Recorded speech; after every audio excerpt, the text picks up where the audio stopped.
I'm Kay Ellis, here with Mr. Robert McKay. Get ready. Interviews coming your way.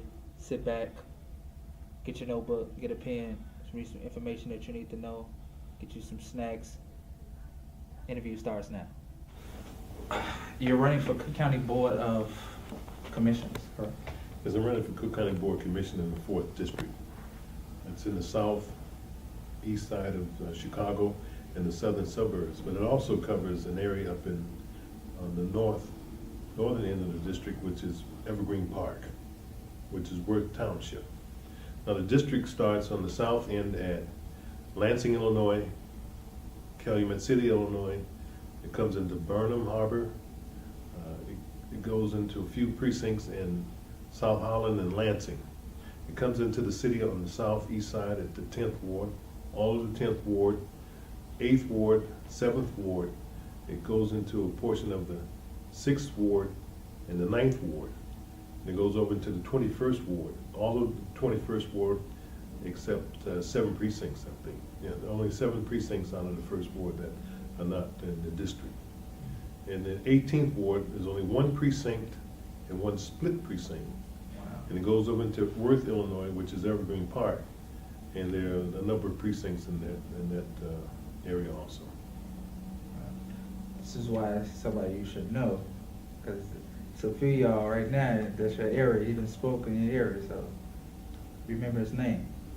Robert R. McKay, my punch number is, and mark numbers, they changed that to mark numbers instead of punch numbers, is 104. That's on the ballot as 104. Robert R. McKay, Cook County Commissioner, 4th District.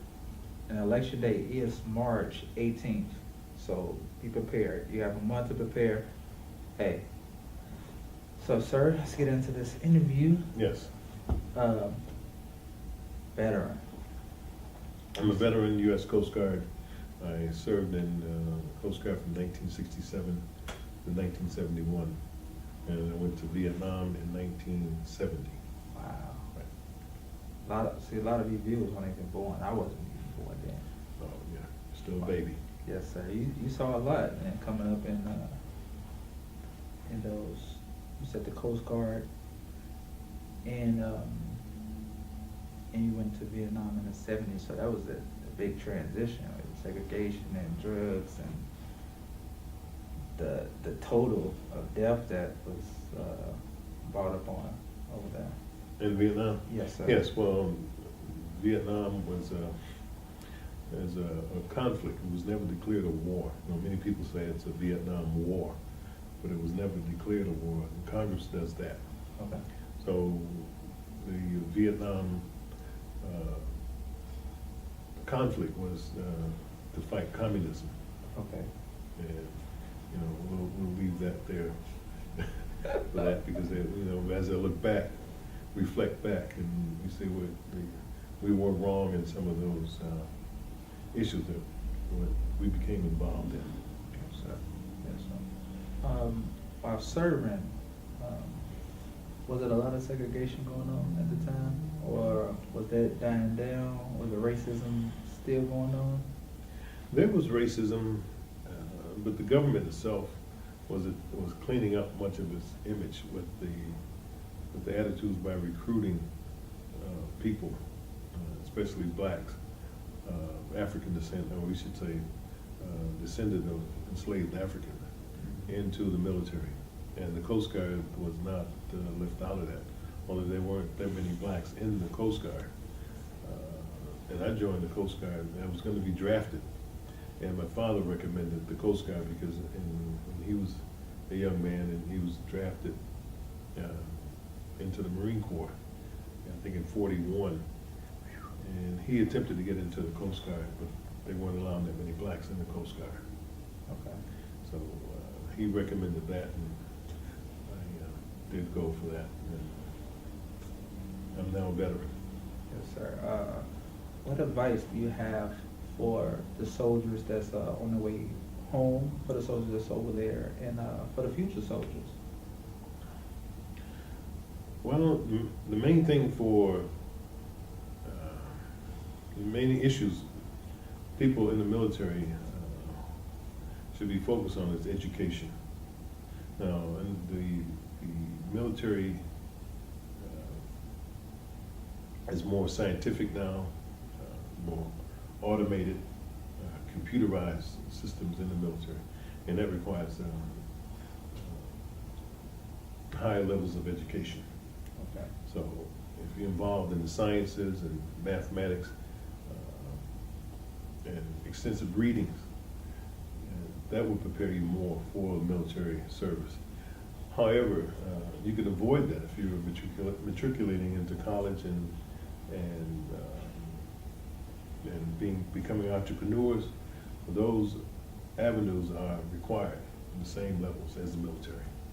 Okay. The transition from vet to firefighter. Well, in the Coast Guard, part of my job was to be a firefighter. I was a damage controlman, and it involved carpentry, plumbing, welding, bricklaying, pipe fitting. Those things are similar to the Navy, which is Seabees. We did not operate heavy equipment at the time I was in. But much of what the CV or damage control, they crossed over into their job qualifications and responsibilities.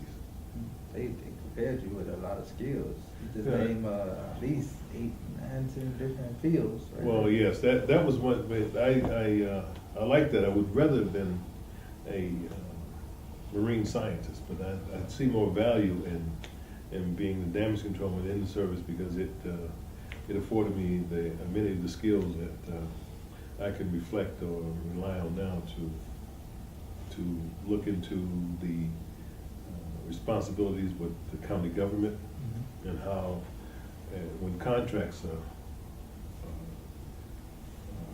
put out for bid, many of the aspects of building or construction or renovations in the county government requires some of that knowledge. And then when you understand that, you can better understand who's qualified to acquire some of the contracts that are lettered from the county system. Wow. So when did you, so you're speaking on firefighters, so when did you make that transition? When did you start? What year exactly? Well, the exam for the fire department in Chicago was given in 1974. I took that in 1974. However, it was not called until 1978. It was in the summer of '74. And during that period, and after going back and understanding the history of why and what some of the time frames that were involved in becoming involved or becoming employed with the city in various civil service jobs. Okay. And I learned later that the city was under 3 consent decrees in which they spoke to patriotism, racism, and nepotism. And once later I learned that the consent decrees were the Shackman that spoke to hiring and firing, political aspects of the job that did not require skilled labor or skilled knowledge for a position. Okay. Friends and families of politicians, neighbors of politicians would get a job, and that constituted political hiring, because an average person, citizen from the street who applied for a position would not be considered because someone else who was closer to or who is closer to a politician would get hired for that position. Mm. Or positions in the government. However, Shackman in itself, Michael Shackman was an attorney who sued the city of Chicago, and he won the lawsuit. That's why they have the Shackman consent decree applied to the city, because they must abide by certain court orders ordered on the city in order to conduct their hiring, firing, promotions, and even for termination. There must be an outlined, detailed process of an explanation as to why a person was eliminated from a job, and especially when it comes down to the black community. Now, Richard M. Daley, Richard J. Daley. Richard J. Daley was the mayor at that time, and because he refused to hire the number of blacks required according to the affirmative action plan, and we'll get back to the affirmative action plan in a minute, but when Richard J. Daley refused to hire especially blacks who were qualified for jobs or who had applied for positions, he refused to do that. The federal government decided that they would not give the city its federal funding, required their allotted federal funds, because the city was not abiding by the consent decrees that was set up. That turned out to be Shackman, Albrecht, and Quinn's consent decrees, where the city was mandated to conduct hiring for blacks of African descent, promotions of on their jobs, and in fact it covered 5 categories: recruiting, testing, hiring, promoting, and retention. And any time there was blacks who were hired or who were asked to take an exam, it was followed by the courts, by those consent decrees. But somehow the city worked around that. Okay. And we still do not have the required hiring of from our communities that was mandated by the courts. Wow. It's history. So, in fact, I spent a month in Washington, D.C. There was a group of people who took an exam back for the fire department in 1995. Once they passed the exam, and the exam was, the list was constructed from the number of people who passed, and they didn't expect the number of blacks to pass as they did. So they went back against the consent decrees and created categories, which was not part of the hiring plan for the city. Mm-hmm. Now, the city, once they found that so many blacks had passed the exam, they said, well, we're going to create categories. It was highly qualified, and not qualified. That was not part of the hiring plan in the city of Chicago. So someone sued the city. Well, they filed a complaint with EEOC, and then they issued a right to sue letter. And once the right to sue letter was issued, it went into a lawsuit. Mm-hmm. They sued the city, won the lawsuit. The city appealed the lawsuit, and the case was dropped after, I think, the attorneys representing the applicants did not file some paperwork on time, and the court, or the judge in this particular court, had it thrown out, and he dismissed it. So from that point on, the case was dead until I came in, and me and another young lady, Tony Stiff, we came in and we garnered 86 complaints of the people who had taken the exam, and that was in 2009. In 2009, June, we drove it to Washington, D.C. 86 complaints were filed with the EEOC, the Department of Labor, the Justice Department, and one copy went to the Supreme Court. Mm. And the Supreme Court received that in, I think, January of 2010. They ruled on it late in the spring of 2010, and they decided that this case was still open. So they sent it back to the 7th Circuit Court of Appeals here in Chicago and told them that the case was still good. So that's where the 111 people who were recently hired on the fire department came out of their class. I thank you for that. If they didn't thank you, I thank you. Well, quite welcome. And we'll do it again. Yes. However, based on we did some calculations. Now, everyone in that case was equally harmed. And 111 people received the job. Of the 111, only, I think, 82 or 86 passed. Everyone completed the program. Everyone did not complete the program. Now, they were all equally harmed. Out of 6,000 people applicants who took the exam and passed it, 111 received a job with 13 years seniority. And the remainder, I think, received a check for about $9,000 or $10,000. And from that, they took out the income tax for the state and the federal government. So I think their compensation was somewhere around $6,000 to $7,000. And compared to receiving a job with seniority of 13 years, which can constitute up to equal up to hundreds of thousands of dollars, because they only need to work 7 years and retire. Wow. Because you're required to work 20 years and you get a pension. Okay. So, Your activist was starting early. You was in it. well, yeah, that was well, That was later into it. it was later into it, but then still, I mean, with the activist part, we're all activists for that matter. I mean, you're here, you're recording this, so you're an activist in a sense. We have had media people, we've had instructors, professors, teachers. We're all activists. We're fighting for the rights of the people.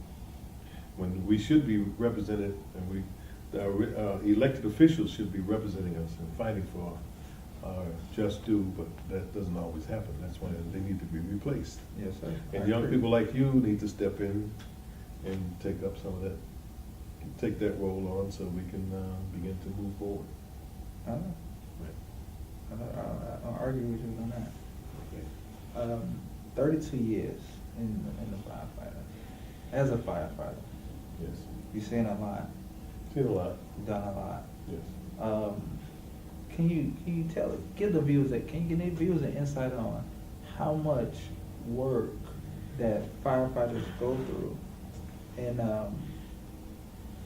the difference they make, and the efforts they put forth to help people? And a lot of people don't really acknowledge, like, it takes a lot to do what you all done, what have you to have done, and that the rest of the firefighters carrying on and doing right now. Well, yes, in the fire service, in any of your civil service jobs, you're hired to perform a service in the city or in the municipality in which you reside or work for. And the fire service, especially when you see people from your community and you work, because in the fire service it requires processes that we're trained for. To protect the citizens in the community or in the cities. Now, for example, if there's a fire in your apartment or your home, in the kitchen, and you want to you serve to protect that area and protect the home. You're going in, and many times you'll see a firefighter going into a building and break windows. And in training, we're taught to raise windows or lower windows without breaking them, so to preserve the property as best we can. Okay. And when you see people damaging or going in unnecessarily, breaking windows out when they could have been raised or lowered to allow ventilation to come in, or allow ventilation to take smoke out of a structure that has been involved in a fire, or to relieve the smoke from the building, to reduce the hazard of smoke inhalation. Yeah. Now, that in some communities, they do that. They'll cover the furniture in a dining room with a tarpaulin to prevent water damage. Other communities, when you have firefighters who don't work in those communities, will come in and they'll knock furniture over and break televisions. Yeah. And do these sort of things that are damaging, although the insurance company, if you have insurance, will take care of that. But that can reduce the insurance coverage or damage or payouts for a property that has been unnecessarily damaged by reckless individuals. The growth in African Americans in the fire department. Now you said that was 2010 when you guys wanted that? That was 2000, that was 2010, yes. So 4 years later, when you was basically retiring, did you see the growth of more African Americans or just the same number? From what I've seen, it's gone beyond I went in 1978. It's gone back below that. Because according to, when the firefighters went on strike in 1980, it was for a contract. Okay. And when the contract was signed in 1980 and completed, they required the process called equal opportunity employment. And when that is in the contract, and equal opportunity employment speaks to a certain percentage of ethnicities being hired on the fire department, and perhaps all civil service jobs in the city of Chicago, but specifically with the fire department, it requires that 45% of the hirees or employment with the fire department be blacks of African descent or Hispanics. Okay. And what we've seen is that of the 45%, it's less than half of what should be on the department now. Because I think the year before last, in 2012, there was a group who went before the union to lobby, to encourage them to require the city hold off on the chief's exam. Okay. Because there weren't enough blacks or Hispanics What who were is- captains. Well, for me and the other viewers who don't understand, what is the chief? The chief is is upper management in the fire departments. He's a supervisor. He's a manager of a district and within the fire service. Okay. The chief, a battalion chief, works as a district manager. If you want to relate that to the corporate structure. Gotcha. Now, the chief's exam was being given, I think, in 2012. And I was away from the fire department. Someone asked me to go down to the union to sit in on the conversation Okay. that representatives were going to have with the union to encourage them to get the city to hold off and give them the chief's exam, because they want, in order to take the chief's exam, you must be a captain. Okay. And there weren't enough captains who were black or Hispanic to take the exam, and there were people on the list to be promoted, and they wanted the city to hold off until more people were promoted to captain in order to qualify to take the chief's exam. Okay. And when I was there, I listened to the conversation, but the city had already set a date, and the union, I think, was going to go against that date to hold up the exam so that these people could be promoted in order to take the exam, take the chief's exam. So I picked up a copy of the contract, which spelled out the percentages. I asked how many people are employed on the fire department, so they gave me a figure, and I'm looking at it, and asked how many blacks are employed. And when I did the calculations, there were less than half, less than the 30% that's in the contract. Because everyone refers to it as Appendix G. That's the area where the equal opportunity is located in the contract. And they say we're not abiding by Appendix G. And Appendix G, which is again equal opportunity employment, which spoke to blacks being equally hired along with the Hispanics. Hispanics, I think that equal employment opportunity clause speaks to 15% Hispanic being hired. So it was less than half of them. I think it was like 7%. So when they are not abiding by their contract, and the city's under the Shackman, Quinn, and Albrecht consent decrees, and the city, those have to remain there until they comply with them, and they have not complied with them yet. And at this point, we're looking at perhaps someone taking this back into court to get the city to meet its quota, and meet its standards according to the contract. So to make that happen, what would really need to be done? Well, there needs to be an activist process from the community. The community needs to stand up and say, we're not being equally employed because this is mandated by a court order. Now, when you see activism working, for example, the DREAM Act, are you familiar with the DREAM Act? I've heard of it. Okay, the DREAM Act is a process where children of undocumented citizens Okay. can go to school from preschool up to graduate school free. Wow. That's only one part of the DREAM Act. Now, the city was shut down, and it happened across the country, but in Chicago, 400,000 people, Hispanics, they say undocumented people also, marched from west on Ashland Avenue through downtown about 6 or 7 years ago. I think I remember that. Yeah, so that happened.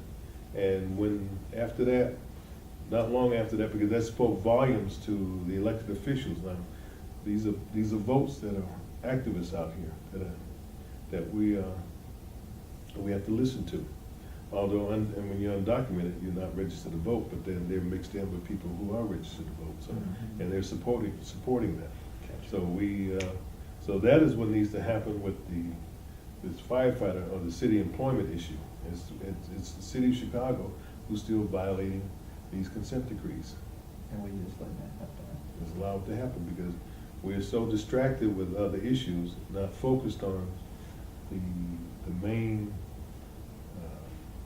process of our existence within these communities, and we allow these things to go on when we don't act on them. It's time to step up. Most certainly, it's time to step up. He just basically, you've been paying attention, you hear what the man said, it's time to step up. We gotta do our part. Director at Providence, though, safety director. Safety director, yes. Well, it started at Providence when we were open. Providence Hospital was acquired by the county in 1992. Okay. And I don't recall, I think it was for $1. But it cost over $61 million to renovate Providence because it had been closed for, I think, 7 years or 5 years. And they brought Providence and it opened, the first patient was brought in on August 17, 1993. Okay. After it was acquired from HUD, I believe. And then it was renovated and opened, and during that period, they were planning the new county hospital, which is now Stroger Hospital. Okay. And the hospital escalated up to where it was a 232 bed hospital. And they was, in the early 2000s, I know the hospital was bringing revenue from the billing department up to $68 million annually, where I believe it cost around $24 million annually to operate the hospital itself. Wow. And Providence currently is being downsized to a clinic, and it was holding its own. It was bringing in revenue. It was bringing in the billing department was bringing in. I think one year it went up to over $81 million in revenue brought in the previous year. And from that point, it was decided that Providence was doing too well, too good. So they decided that we want to shut it down. They started to downsize it by informing the doctors to stop billing the patients at Providence. And they reduced the beds. The number of beds is now down to 25 beds. They stopped the ambulances from going into the emergency room about 3 years ago. And Providence was supposed to fade away, but too many people were walking in there to justify shutting it down. So at this point now, Providence Hospital is not budgeted beyond 2015, and it's It's scheduled to be a clinic from now until the point where it's gonna be shuttered. Wow. I remember seeing probably it's around 51st, correct?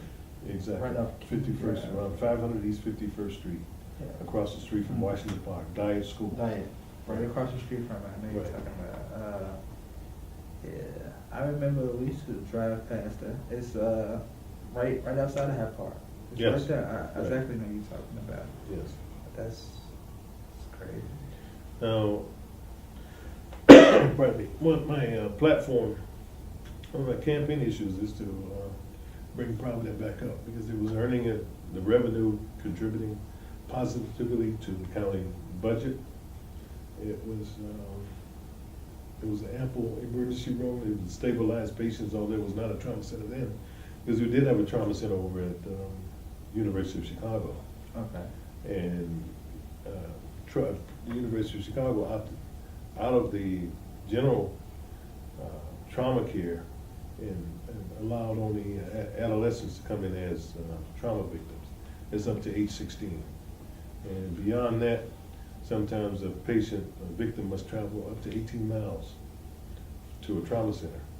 Why is that? Well, there are 6 trauma centers in the city of Chicago. When trauma first came in 1966, it was started at Cook County Hospital.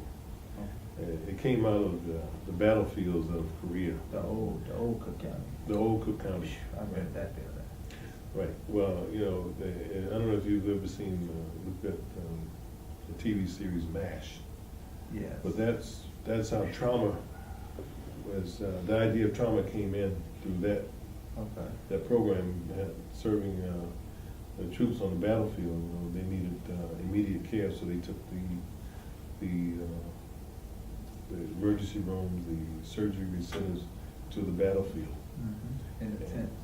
And the tents, right. So, in fact, when the trauma center started at the old county building, I think it was in the physician's cafeteria. So it was set up in that fashion. It was makeshift, but it worked for better than it was before they had any kind of emergency care on that level. Gotcha. They may do.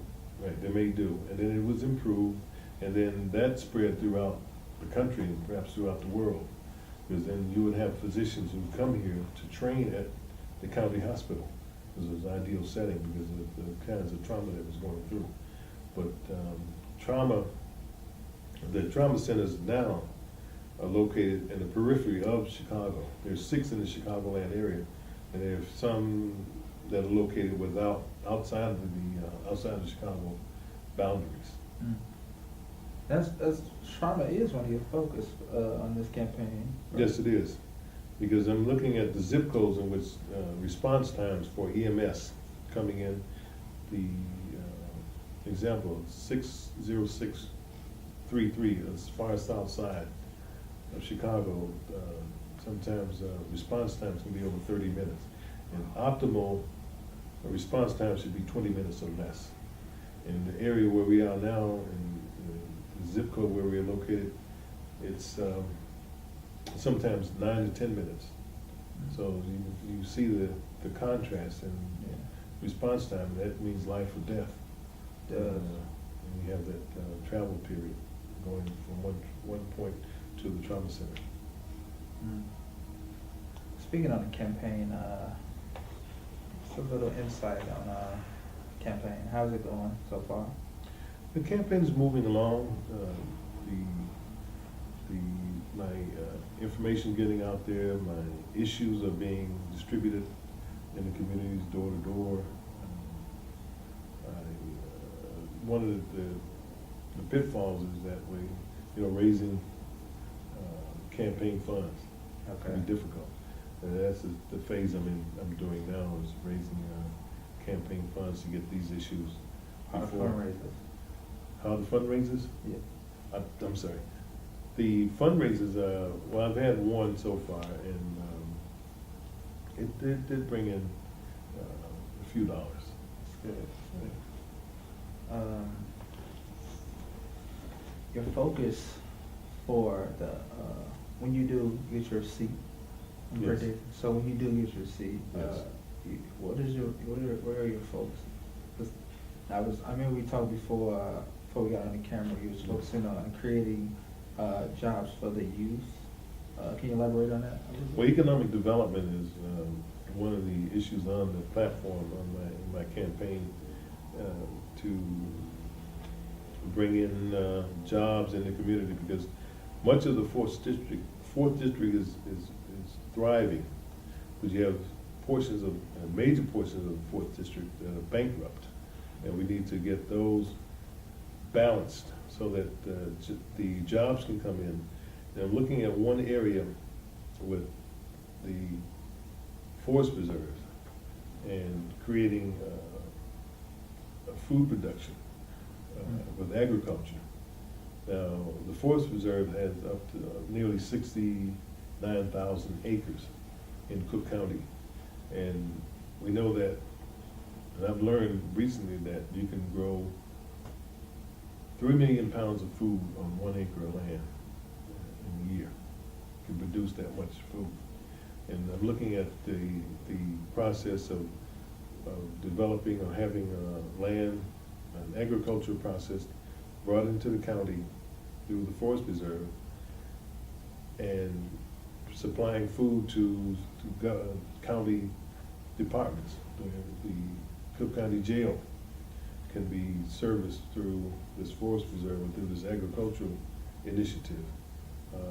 The hospitals can be serviced through this process also. Now, there's another agency with the department the county has created within the last 2 years, the Cook County Land Bank Authority, which receives blighted properties or vacant land and turn it over to developers or develop that property for commercial use or for its county use. And the job market for agriculture can be developed into bringing youth in, training programs, and rehabbing structures that are blighted that the county may acquire through its land bank authority. You got some great things that's basically coming that you put in motion, and that sounds great. You got my vote. You had my vote before we even started. But Okay. I hope don't forget to vote for this guy. Robert R. McKay, punch number or mark number 104. Getting to that forest preserve, I think that'd be good. Not even if you're not the forest preserve, we get some land and we start producing our own, and that's good. Even if we, you bring in the youth in, that's great because they're the future, and a lot of youth don't really know about farming. They don't really know about planting. Some of them do. Some of them, we had grandparents or older aunts, and I know you from the era that you had grandparents, that you probably traveled to the south or even done it yourself in the backyard. Yes. So that'd be even great to do for the kids to do. Maybe program. I know they do stuff in the summer, so that'd be perfect. They give them something that keep them off the street. Smith is doing something positive. So. Oh, absolutely. And another area we're looking at, and the county does not have anything to do with the school board. Okay. However, I do support an elected school board. Now, when I look at how the county jail is overpopulated, Yeah. and with nonviolent crime issues, there was a proposal put out that the county should go into the bail bondsman business by providing a bond to people who can't afford to they would have to, I guess, turn over some property or give up some assets in order to have the county bond them out of jail. Now, I would like to see an I-bond be issued to nonviolent crimes, people who are arrested for blue-collar issues or white-collar issues that makes sense. that are not violent, doesn't involve a weapon, or someone being injured or killed. Yeah. Made perfectly sense. Right. It's not a new day, but the environment, the area, everything is growing. So these new ideas and these new plans that you have, they all make sense. And I see this stuff basically happening in the future. If not, I think it's time, the time of sticking to the old, the regular blueprint is really not. You're seeing people doing the same thing over and over. But what you're saying, you're stating we're producing product, creating more jobs, helping the youth, working out situations with trauma, helping people. That's saving people's lives right there. In the county jail, them are some big things. I don't know if you already know like what this man is really saying. He's on a mission. Also protecting the environment. No, we have issues where on the southeast side of Chicago, in the 10th Ward, there's a hazardous material called pet coke, PETCOKE. And it's a mound of, and perhaps mounds of tar, powdered tar. It's a petroleum byproduct that's blowing into the environment, it's blowing into the air, it's blowing into people's homes, getting into their yards, and blowing into the waterways. Because it's not contained and it has not been properly licensed to be in the area.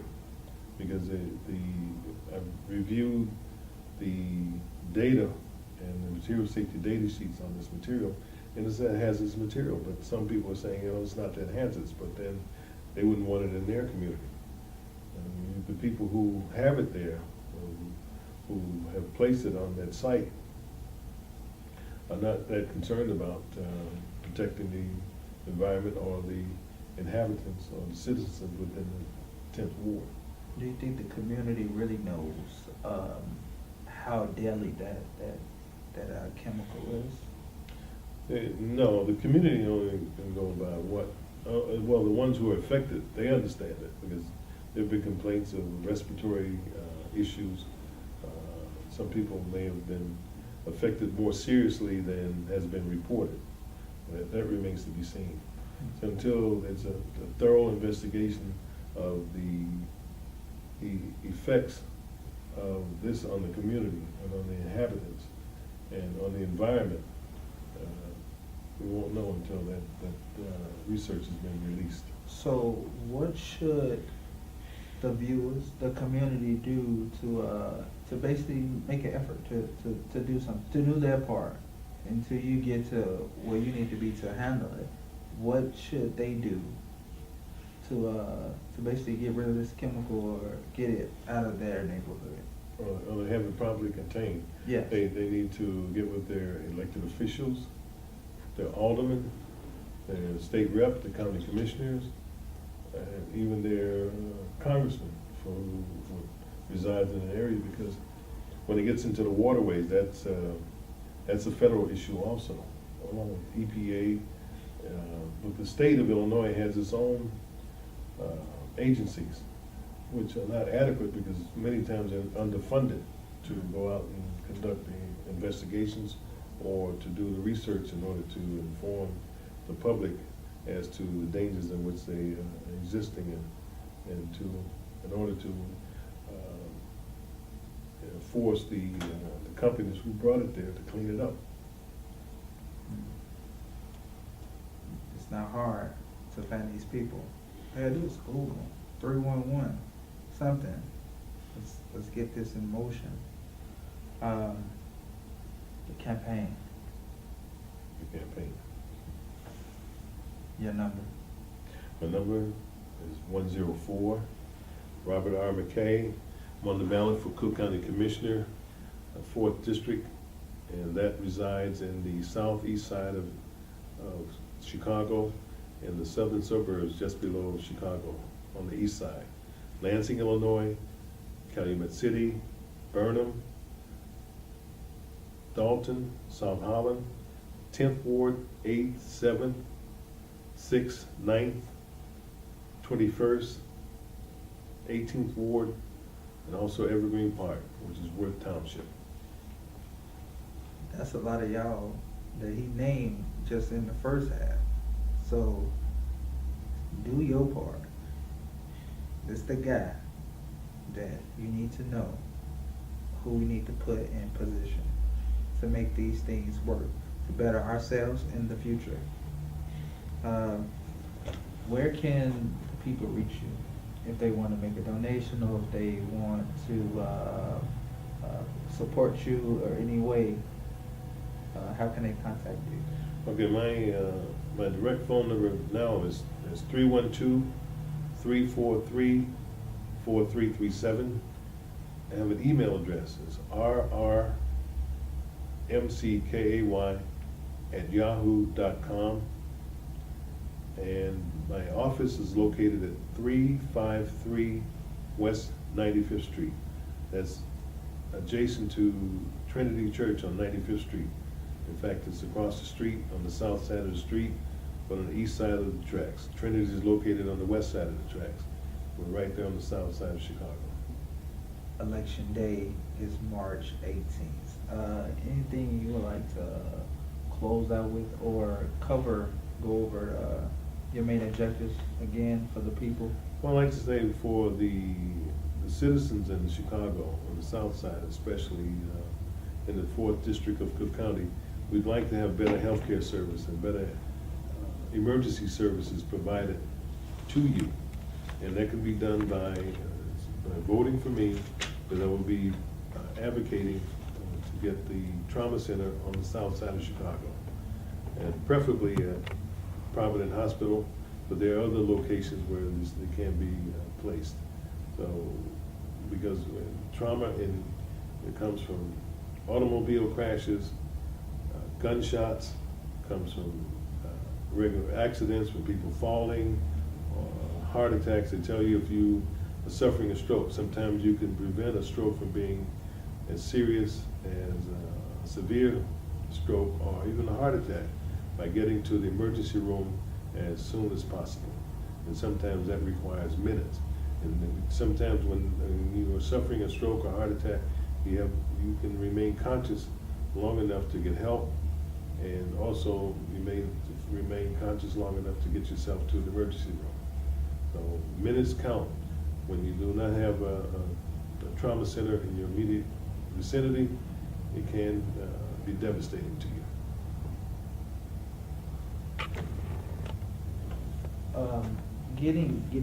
Jumping in closing. Silver Star Banner Award. The Silver Star Banner Award is an award given by the Cook County Board, and I did receive the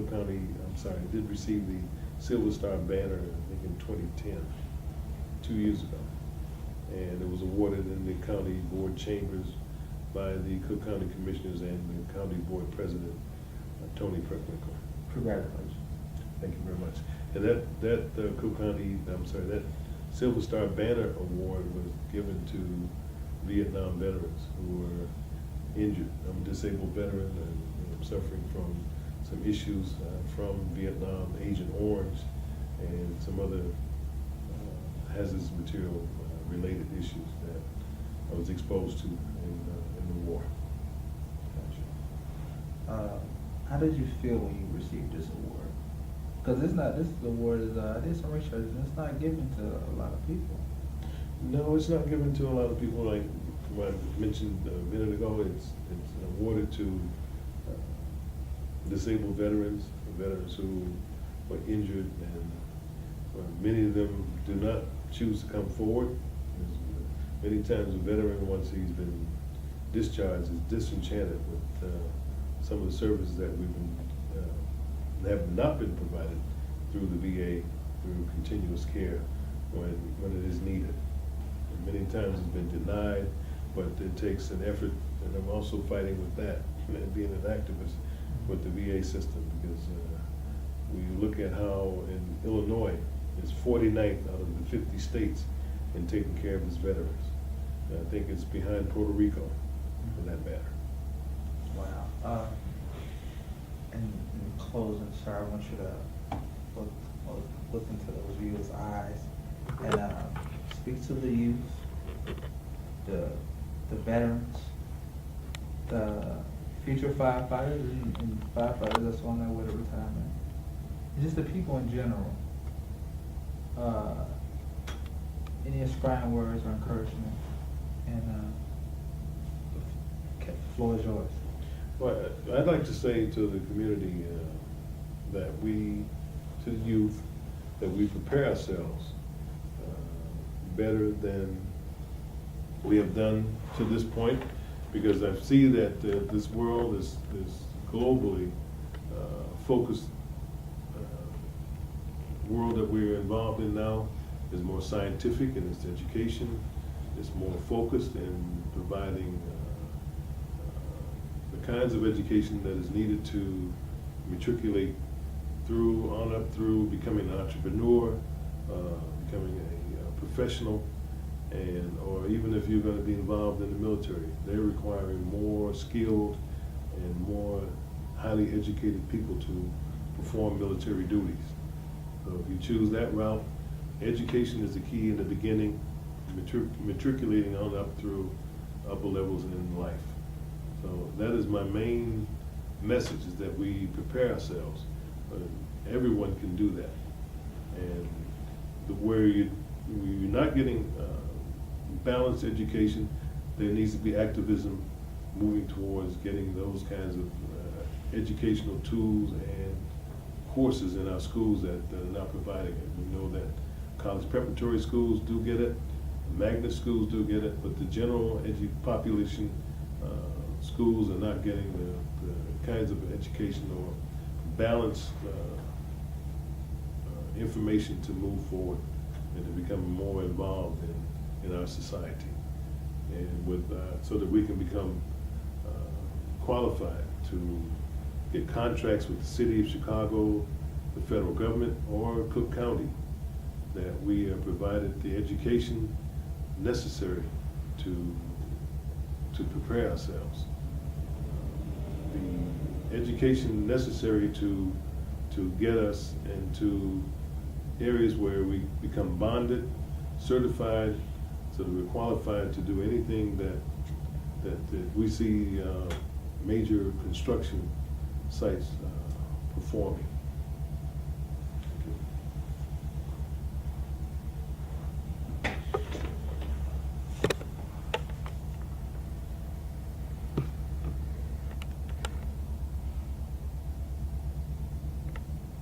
Robert McKay. Election day is March 18th. Primary election. Cook County Sheriff Board of Commissioners. Place your vote. Your number again, sir? 104 on the ballot, 104, Robert R. McKay. Thank you, sir. Thank you. Appreciate it. You have to do a lot of editing with this. I'm Ellis. This has been your one-on-one. Thank you.